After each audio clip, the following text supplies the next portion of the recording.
Bienvenue sur Azimut. Ici, nous parlons orientation. Retrouvez tous nos contenus et nos outils pour les parents sur azimut-orientation.com. Bonne écoute. Bonjour à tous. Nous sommes aujourd'hui chez Modart International et j'ai la chance d'avoir en face de moi Marie Chérifi, qui est directrice de Modart International Paris. Bonjour Marie. Bonjour. Merci de nous accorder ce temps. L'idée, ça serait vraiment de présenter Modart aux parents qui ne connaissent pas ou qui en ont peut-être entendu parler, de parler de vos filières, de parler de vos atouts. Alors, peut-être définissez-moi ce qu'est Modart International aujourd'hui. Alors Modart, dans un tout premier temps, ce qui me semble être intéressant à savoir, c'est que Modart existe depuis 23 ans. À l'issue de ces 23 ans d'expérience, d'enseignement, je pense qu'aujourd'hui on peut tout à fait dire que nous sommes une école reconnue, avec pignon sur rue, reconnue, vue et très bien installée dans le secteur de la mode. 900 étudiants, la moitié, sur les bachelors, 450 à peu près, et idem, sur les années 4 et 5, donc les masters. Nous avons 3 filières parce que la mode, c'est extrêmement vaste en termes de scope de métier.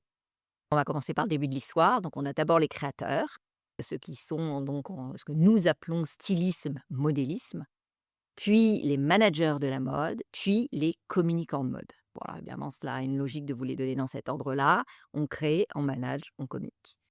Grosso modo, pour l'instant, c'est ces informations qui me semblent être, importantes à vous définir.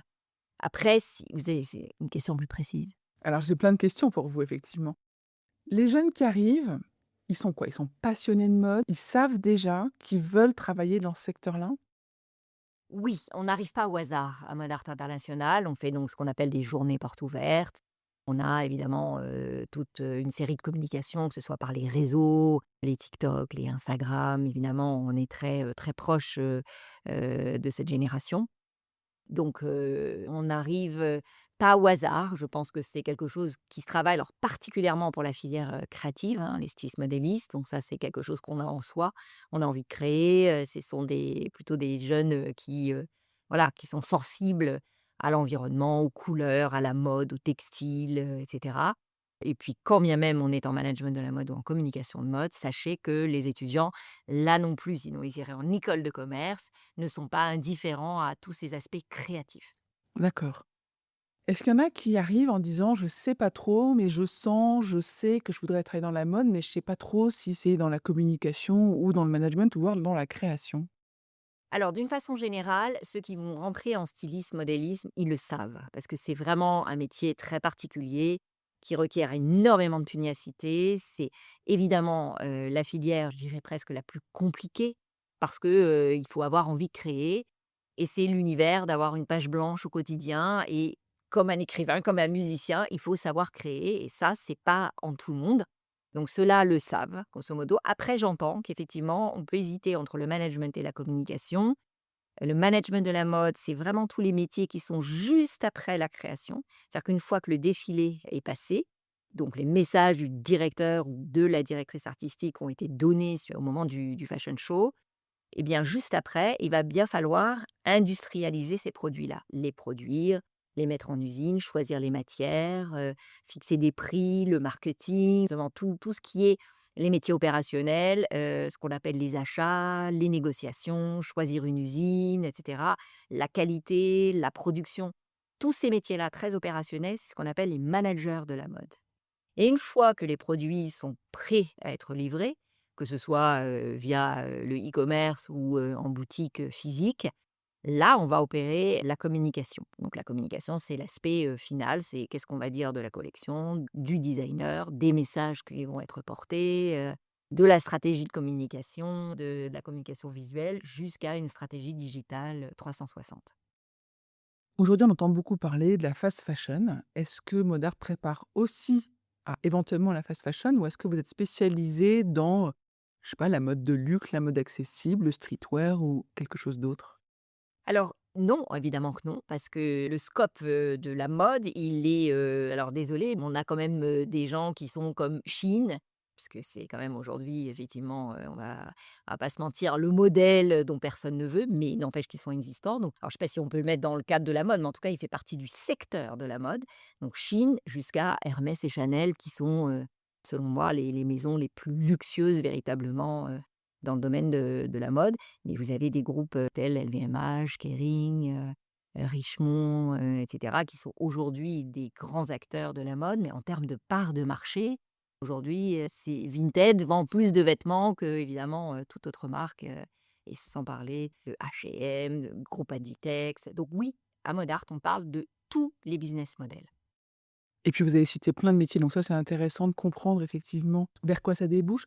Est-ce que vous diriez que les jeunes qui sortent de votre école, peut-être après le bac+3, bac+5, ils sont à leur compte ou est-ce qu'ils sont employés? Alors, un styliste modéliste peut se dire, «Je vais monter ma marque et devenir, entrepreneur, indépendant, freelance, intérim». Ça, c'est pour les stylistes modélistes, c'est des éléments qui sont sus et connus, pour les étudiants.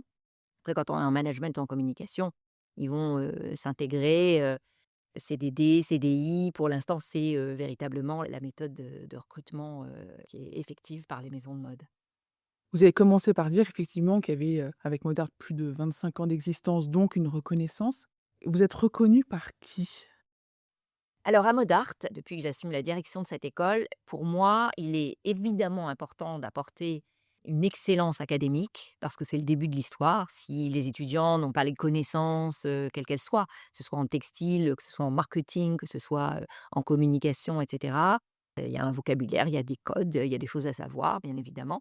Mais je mets toujours sur la même échelle pour moi d'importance l'introduction des étudiants, l'introduction et l'installation des étudiants dans le secteur de la mode.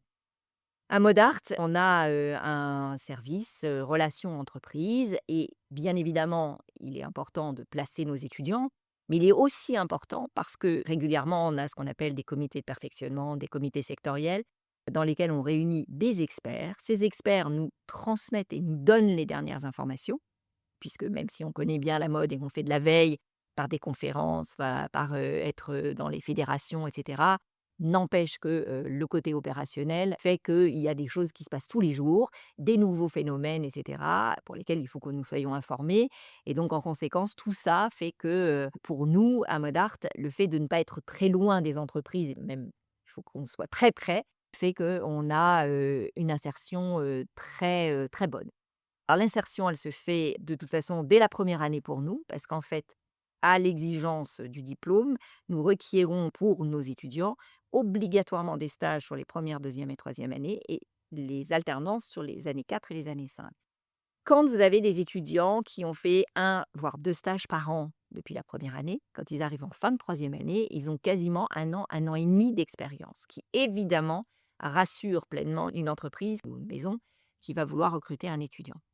Donc pour nous, c'est obligatoire. C'est pas: «Je trouve un stage et tant mieux, je le fais». D'abord, nous, on est là pour les accompagner à écrire leur CV, à vérifier que tout ce qui est nécessaire est bien sur le CV, la qualité du CV aussi et surtout donc, de leur apprendre à faire des entretiens, à être, professionnels. Pour ça, on a des journées, on fait ça mi-mars, 2 journées dédiées à 16 tables rondes. On avait invité des alumni qui ont expliqué 16 métiers. On aurait pu en faire plus, mais on a fait ça sur 2 jours. Ou justement des étudiants, qui vont lire une annonce, avec des missions, vont se dire: «Bon, bah, oui, OK, mais qu'est-ce que ça veut dire finalement que retail merch, que collection merch, que, merch, tout court ou, étude de marché?» Donc vraiment de savoir en fait, ce qu'il y a derrière ces métiers. D'inviter les alumni était, assez probant puisque on a bien évidemment, on s'identifie à quelqu'un qui est passé par la même école. Donc pendant 2 jours, on a invité, 80 alumni, donc ça a été évidemment extrêmement fructueux. C'est la deuxième année que nous faisons ça et très récemment, on a fait un campus recrutement avec 25 entreprises qui se déplacent ici. Alors pour les plus prestigieuses, on avait Chanel, on avait Louis Vuitton, Célio, Chantel, Le Printemps, voilà pour, citer ceux que j'ai en tête, tout de suite. Mais évidemment, c'est pour déplacement en stage ou bien en alternance. Donc oui, à Modart, c'est pas: je fais une école et au plus je reste 5 ans et après je m'en vais, je ne sais pas ce que je deviens. Non, nous, on s'occupe de nos étudiants du début jusqu'à la fin, avec un maximum d'accompagnement. Je ne dis pas qu'on va trouver les 400, alternances et cetera. Il y a une part, qui doit être faite par l'étudiant, mais nous sommes très présents dans leur accompagnement. D'accord, c'est clair. Effectivement, j'ai vu que, vos 3 bachelors sont en initial, donc ça veut dire que les étudiants sont en cours tous les jours, sauf pendant les périodes de stage. Pendant qu'ils sont chez vous, comment est-ce qu'ils apprennent? C'est quoi vos méthodes pédagogiques? Alors, en bachelor, les étudiants sont là entre 20 et 25 heures par semaine, 4 jours par semaine. Donc, on octroie 3 jours off à l'étudiant parce que, bah, il y a un vrai travail aussi à rendre, hein.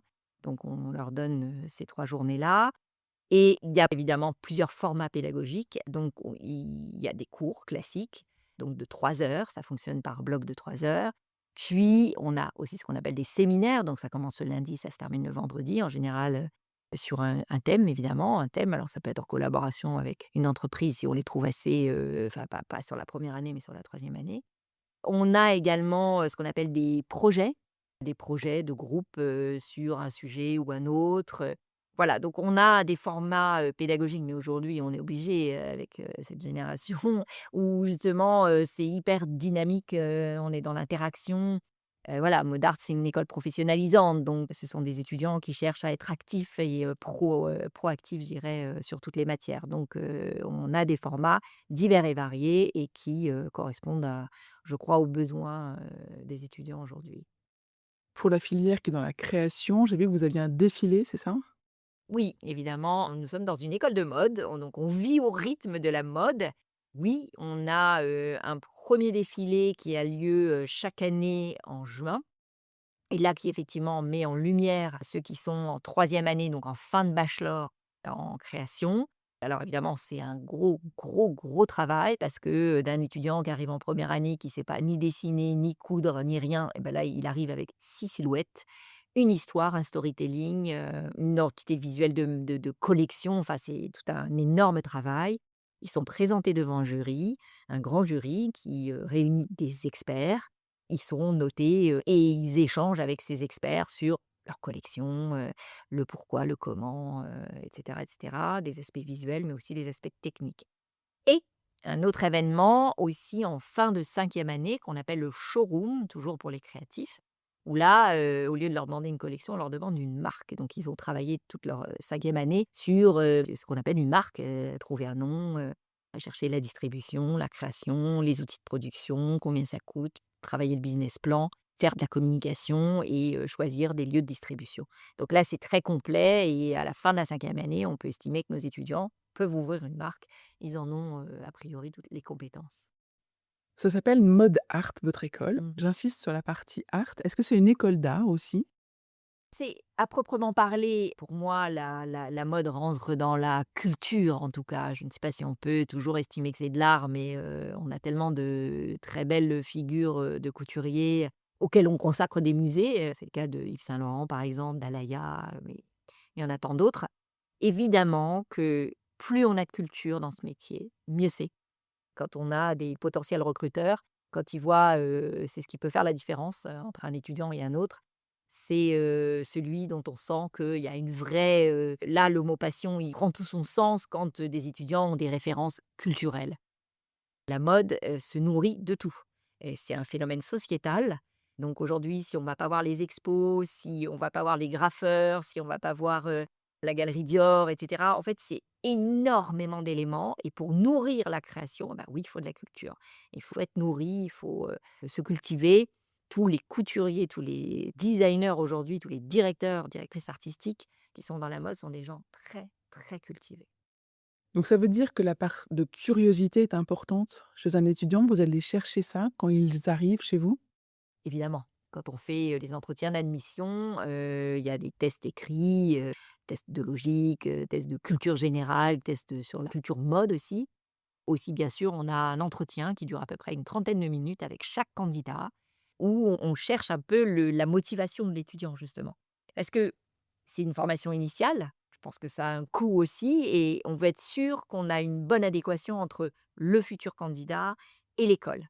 Voilà, il y a une sélection qui est faite et cette sélection nous permet d'avoir des classes cohérentes avec, une bonne cohésion et en tout cas des mêmes valeurs pour se diriger, vers ce secteur. Là, aujourd'hui, on est à Paris. Vous avez d'autres campus en France, c'est ça? Où on peut suivre tous les cours de Mode Art International?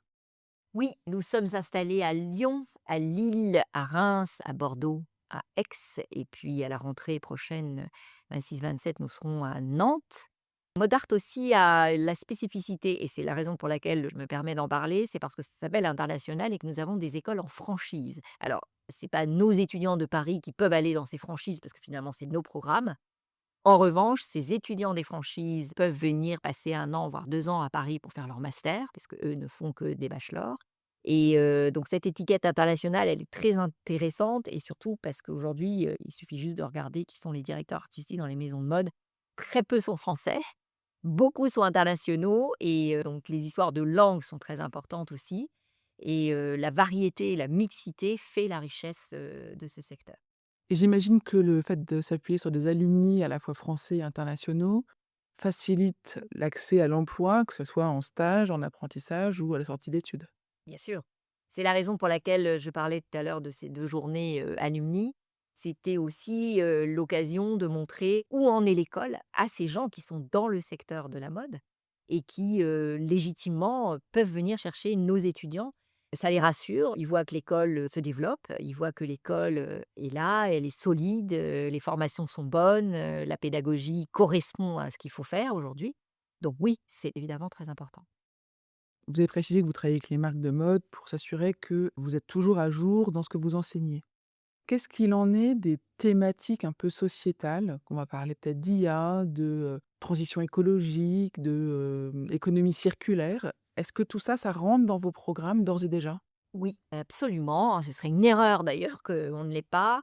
Nous sommes, vraiment, depuis les 6 années de direction d'école, il est inconcevable qu'on ne parle pas de ces sujets-là. Aujourd'hui, la mode doit évoluer. Elle est en train de le faire, pas à la vitesse où on voudrait, mais on ne peut pas piloter un paquebot comme, je pense par exemple à ces grands groupes, mais qui sont très, très, très, très impliqués dans ces nouveaux modèles, en fait. Donc oui, vous parliez de circularité, forcément. D'ailleurs, nous avons ouvert une chaire, sur, mode et circularité, depuis mai, 24. Donc, quand on ouvre une chaire, c'est pour, effectivement, faire travailler des étudiants auprès de chercheurs ou en tout cas qu'il y ait des tables rondes qui les informent régulièrement de tout ce qui se passe et vraiment aujourd'hui, au niveau de la communauté européenne, les réglementations sont de plus en plus strictes. Donc oui, il faut savoir, ce que veut dire circularité. Aujourd'hui, on parle de réparation, aujourd'hui, on parle de recyclage, on parle de upcycling, on parle d'occasion, de seconde main, enfin bref, voilà, tous ces sujets-là sont hyper importants. Il suffit de regarder Vinted et son développement ou d'Investir Collective et cetera. C'est des gens qui ont été pionniers, mais aujourd'hui, ils ont vraiment, une grosse importance. Les parts de marché se développent, donc ça, oui. Mode et tech, parce que là aussi, on a ouvert une chaire, plus récemment, en octobre dernier, sur, justement, mode et tech, parce que cette circularité, ces évolutions du secteur de la mode, elles ne se feront pas sans l'appui et le support de la tech, dont l'IA, bien évidemment. Aujourd'hui, il y a énormément de gens, qui sont des ingénieurs, qui créent des applications et dont les clients sont des gens, de la mode. Alors ça veut dire quoi? Bah oui, c'est moins, utiliser de tissus, moins faire d'aller-retour d'un pays à l'autre, un pays producteur, qui va même être, le Portugal, l'Espagne, sans parler de la Chine par exemple et des échanges de prototypes qui avant, passaient leur temps dans les DHL. Bah oui, aujourd'hui on peut faire ça, différemment. Les machines de coupe, celles qui proposent des patronages sont beaucoup plus sophistiquées qu'avant, donc moins de perte de tissu. Ça, c'est pour, les aspects, style, et création. Mais si on commence à parler aussi d'optimisation, de commandes, pas commander 1000 pièces parce que 1000 pièces, mais commander les 782 qu'il faut pièces et ne pas perdre les autres pièces. Donc aujourd'hui, il y a ça. Il y a aussi, le troisième sujet, c'est la revalorisation des métiers de la main. On a de très belles institutions, à Paris, dont le 19e par exemple, qui est sous l'égide de la maison Chanel, avec Manufacture de mode, dont nous, on a des étudiants qui sont là-bas aussi, dans ces maisons d'art, en fait. La revalorisation de ces métiers, parce qu'on est le seul pays en France, hein, à faire de la haute couture, donc grâce à cette industrie, en fait, on a des métiers hyper rares qui ne sont faits, qu'ici. Et puis enfin, le quatrième volet sur lequel on travaille beaucoup à Mode Art aussi, c'est l'industrialisation, enfin l'industrie. Parce que finalement, s'il y a pas de fil, s'il y a pas de tissu, on fera rien. Donc ça, c'est un nouveau volet, qu'on développe beaucoup à Mode Art. Pas à la vitesse à laquelle je voudrais, mais en tout cas, on le développe. C'est aller chercher, aussi des emplois dans les usines, dans les industries, parce qu'ils ont besoin d'avoir des créateurs, des jeunes avec des yeux et un regard nouveau sur, un tissu, une recherche, des couleurs, des matières, des choses qu'on mélange, qu'on mélangeait pas, et cetera, et cetera. Donc ça, c'est aussi, hyper important. Oui, donc effectivement, vous êtes sur plein de sujets de l'évolution, la mode s'inscrit dans cette, société, super. On va peut-être revenir sur du terre à terre. Quel diplôme vous délivrez à l'issue à la fois du bachelor et des masters? Alors à partir de la rentrée 26-27, les étudiants qui sortiront de troisième année seront titres RNCP de niveau 6. Donc ils seront responsables des métiers du marketing et de la communication dans l'industrie de la mode et du luxe. Ça, c'est fin de troisième année et pour le management et la communication. Et en fin de cinquième année, pour les managers et les communicants, ils sont managers internationaux en industrie de la mode et du luxe. Donc là, effectivement, titre RNCP de niveau 7. Pour les stylistes modélistes, on considère que il faut 4 ans d'apprentissage, mais vraiment pour maîtriser à la fois les aspects techniques en atelier et les aspects autres, hein, parce qu'on leur fait faire aussi le management, un peu des communications. Enfin, on montre qu'est-ce que c'est pas des gens qui m'ont créé comme ça, ils m'ont créé aussi pour un marché, pour une cible, donc il faut qu'ils aient, ces aspects-là. Et donc le titre, 6 intervient à la fin de la quatrième année et là, ils sont stylist designer de mode et en cinquième année, fin de la cinquième année, ils auront le même titre que nos managers et nos communicants, donc manager international des industries de la mode et du luxe, parce que justement, ils créent une marque et qu'eux aussi doivent être, en lien avec, le secteur, le marché, les prix, tout ce qui va avec. On a fait un bon tour là de plein de questions. Est-ce qu'il y a une ou des questions que les parents vous posent et que moi je n'ai pas posées? Alors si, on n'a pas évoqué, les risques du secteur parce que, ben, aujourd'hui, le secteur est secoué. Il est secoué parce que, il y a des conditions internationales. Enfin, vous voyez bien que aujourd'hui, des groupes comme LVMH, Kering et cetera, qui vivent beaucoup, beaucoup des marchés internationaux, aujourd'hui sont entre ce qui s'est passé, il y a 4 ans, avec la Russie et aujourd'hui ce qui se passe au Moyen-Orient affecte évidemment les chiffres d'affaires, donc pas la pérennité de l'entreprise parce que, évidemment, ce sont des groupes, très importants et qui bénéficient, d'une longévité, à l'évidence, mais secoués. Secoués, donc oui, la question que certains parents, me posent, c'est: «Est-ce que c'est un secteur bouché ou pas?» Alors j'aime pas du tout ce terme de bouché parce que je crois qu'aujourd'hui, quand on regarde le monde du travail, c'est quand même pas facile, mais au contraire, je dirais que c'est un secteur très dynamique où il y a énormément de choses à faire, j'en ai parlé tout à l'heure. Il faut changer les modèles, il faut avoir de nouvelles attitudes, penser différemment. Aujourd'hui, la jeune génération, elle va chercher de la seconde main, c'est pas toujours ce que notre génération a fait. Ces mentalités, ils les ont et ils doivent les implanter dans les entreprises. Donc non, le secteur est pas bouché, il subit un peu, le contexte économique, mais on arrive à avoir de très bons taux de placement, sur nos alternants. Après, ça prend peut-être un petit peu plus de temps, mais ça, c'est le contexte, hein, c'est pas de la structure, c'est de la conjoncture due, encore une fois, au phénomène, dont on a parlé. Donc non, le secteur, il est pas bouché. Il y a des métiers qui n'existent pas, qui vont exister demain, qui feront partie de ce secteur. D'autres qui effectivement vont un peu, parce que oui, l'IA va prendre la place de quelques éléments de métier, mais pas de tout. Et puis surtout, on remplacera jamais un créatif. Enfin voilà, encore une fois, la machine est un outil et c'est un ami. Il faut la connaître, bien la connaître, mais en aucun cas ça ne remplacera les gens qui sont, à la tête et enfin et qui sont dans ces métiers, dans ce secteur. Dernière question, j'aimerais vous demander un conseil pour les parents. Moi-même, étant, parent, je pense qu'aujourd'hui, cette génération sait ce qu'elle veut. Alors pas toujours à 100 hein, mais dans l'ensemble, à 90 ils savent ce qu'ils veulent. Ces métiers-là, c'est pas un hasard, encore une fois, c'est ce que je disais au début. C'est des métiers, où il faut aimer le secteur. Donc oui, ils se retrouvent là, pour ces écoles-là. Je sais, on reçoit beaucoup de parents parfois qui disent: «Oh mais moi j'y connais rien, je suis dans la banque, je suis dans l'assurance, je suis» donc on leur dit: «C'est un vrai secteur aujourd'hui, c'est plus d'1 million d'emplois, directs, indirects». Il y a plein de choses qui se passent, dans l'industrie. J'en ai parlé aussi tout à l'heure. Donc, venez nous rencontrer. En fait, déjà, je pense que de venir physiquement à l'école est une bonne chose. Donc, on a ce qu'on appelle des journées portes ouvertes. Il y en a régulièrement et puis on a tout ce qu'on appelle des concours avec quand même des présentations et moi j'invite, évidemment tous les parents qui veulent venir, humer, ce qu'est une école, de mode. Au contraire, on sera ravis, de les accueillir et de répondre à leurs questions, si tant est qu'ils en ont et ils en ont évidemment toujours. Donc journée portes ouvertes, suivre notre actualité sur les réseaux aussi. On fait beaucoup de choses, On a énormément de collaborations avec des entreprises, ce qui veut dire qu'on est crédible par rapport au secteur, parce que sinon on ne pourrait pas faire tout ça. Donc je n'ai, qu'une recommandation, c'est venez, vous êtes, les bienvenus et on sera ravis évidemment de vous faire part de tout ce qui se passe dans la mode. Merci beaucoup. Pour aller plus loin dans l'accompagnement de votre enfant, rendez-vous sur azimut-orientation.com.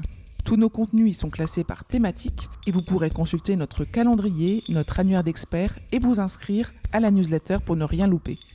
Merci pour votre fidélité. À bientôt.